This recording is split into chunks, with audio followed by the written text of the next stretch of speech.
Thank you so much for joining me again here in the part 2 video of the female face watercolor study. Um, to start off here, I'm using an opera pink color. That's a very, very bright color. Um, it's very weak in terms of light fastness. Over time, this color does fade.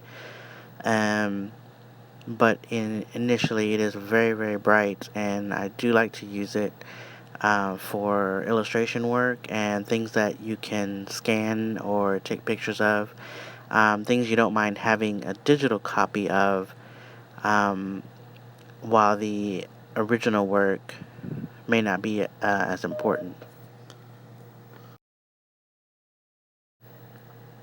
So on the lips here, I'm using a gray pink. I also use this color at the top of the eye. I have the opera pink along the lower line of the eye, and then on the upper part of the eye is the gray pink, a very light wash, and then over that I used the blue gray. Here on the lips, I'm doing a flat wash of the gray pink, and then adding in a little bit of water in certain places to add texture. Once that dries, it's going to have more texture in the lips. And there I just swiped the Rose of Ultramarine. It's a color I like to use in my shadows in light washes, but it shows up pretty dark when you pick up a lot of it. It's a nice purple color that's not too vibrant and mixes well with the blue gray. Sorry, with the pink gray here. So starting on the eyes here, I'm going with a pink color in the eyes. Don't really want to use a natural color. The pink in the eyes will make them pop, especially with the multicolors in the skin. Skin has blues and purples and other colors, so the pink is going to be a nice addition. And here for the shadows, at the top I'm using the Rose of Ultramarine again in a light wash. Just at the top and letting that blend in together while it's still wet.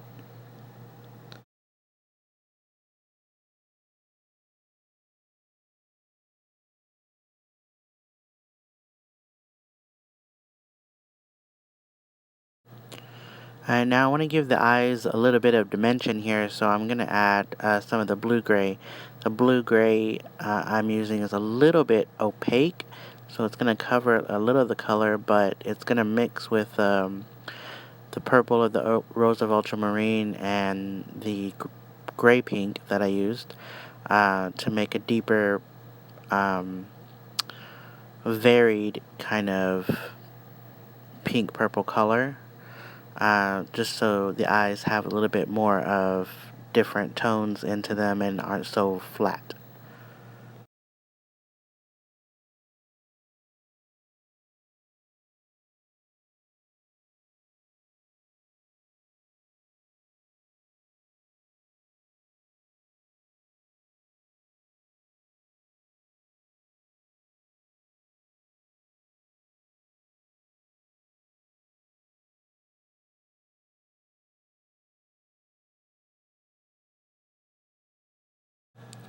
Now I'm going back and adding in some shadow. I have, looks like a little bit of blue-gray mixed with indigo. Um, you notice that in the nose especially, I've left a room at the bottom for reflection, so I didn't paint the whole underside of the nose with the shadow color, um, only the prominent shadow areas, and then left certain parts of it unpainted to suggest reflection shadow at the bottom.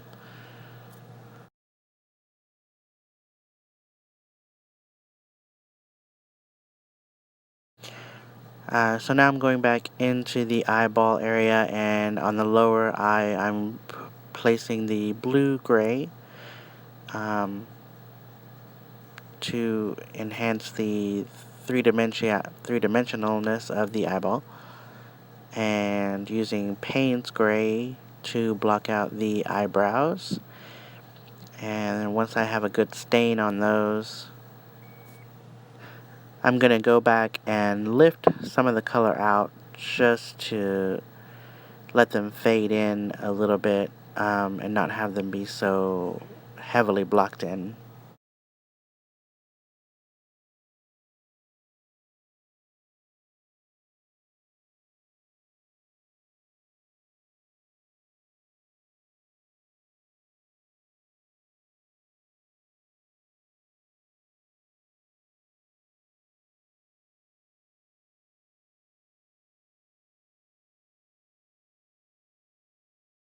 Alright, here I'm picking up a color that I fell in love with a long time ago from Daniel Smith. The color is called Moonlight or Moonrise.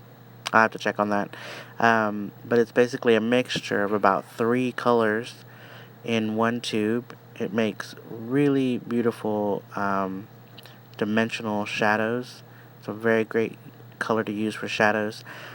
Here in this work in particular, though, I actually want to highlight it and feature it, so I'm using it as a main color in the hair. So this is going to be all different tones of this color in the hair. And you notice when you're working with it in the heavy areas, and especially on really rough paper, the color will start to separate into the other colors that it's made up of, and you get a really nice effect there, um, with the other colors showing up inside of it. And then to put in shadows in the hair, I'm going to use an indigo color in various strengths and light washes, dark washes. It'll add a little dimension to the hair color here.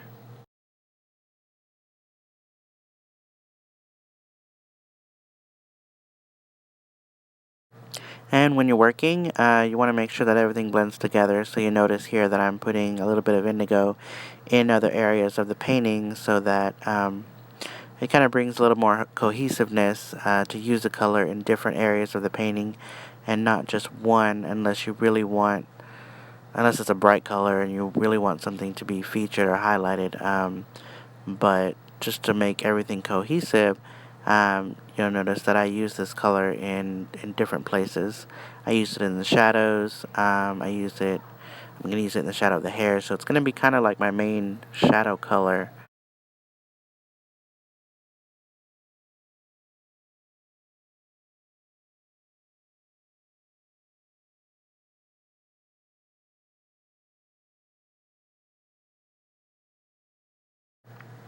And here you'll see me put in the hair color in some of the shadow areas also. Like I said, you don't want to be afraid to use a certain color in multiple areas of your painting. Um, this also adds a little bit of a light play also because the hair color, especially one this deep, when the light shines through it, it would make that color as well on the skin.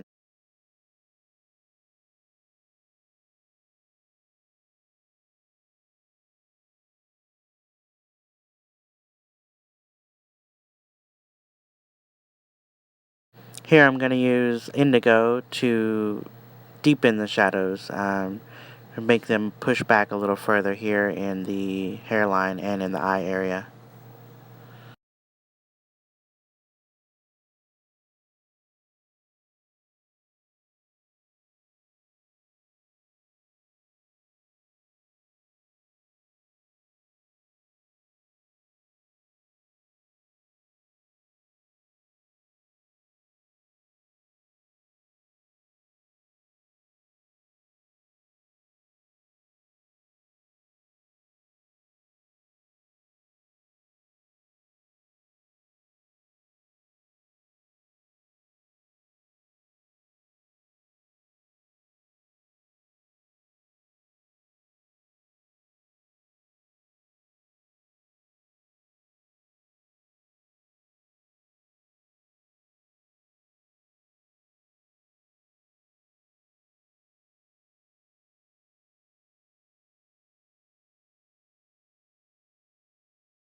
So you're just going to have to find out how much, how far you want to push the shadows in your work, how much light there's going to be, how strong it is, and everything.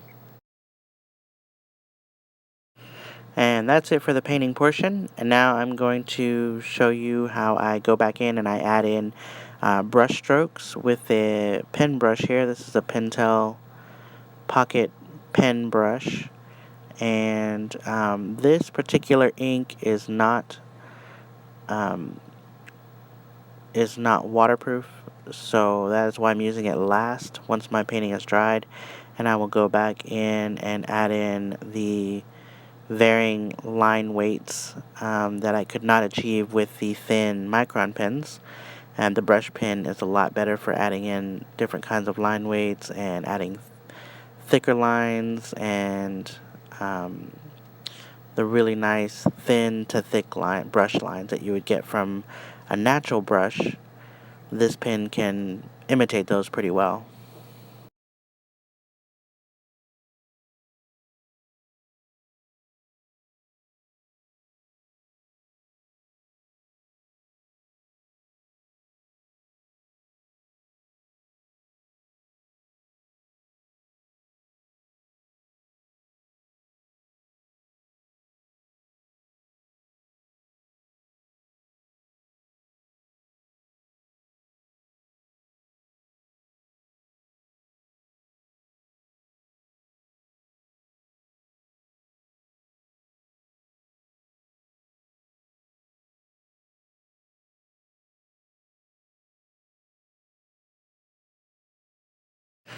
And in doing these lines, I pretty much just wing it as to where I want to put them, but my basic method is in the very, very deep shadows and where I want some kind of delineation of form. That is where I'm going to put these lines. Um, and they also make some things more crisp, like the hairs that are flying in front of her face. I can put ink lines there to make them more prominent since they are in the front. And then here in the hairline, putting in small uh, marks that will give it a little texture there and make it look like a deep shadow there in certain areas of the hair.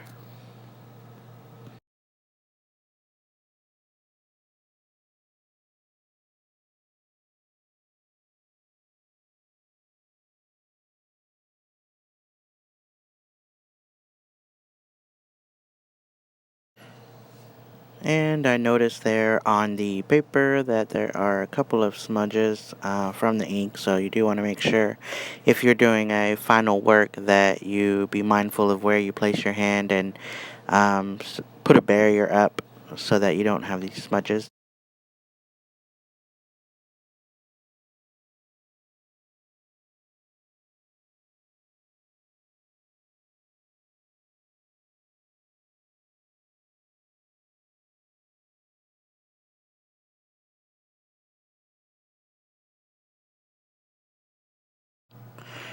And this just about wraps up the female face study in watercolor. Thank you for watching the second part of this video. If you haven't checked out the first part, go ahead and check that out now.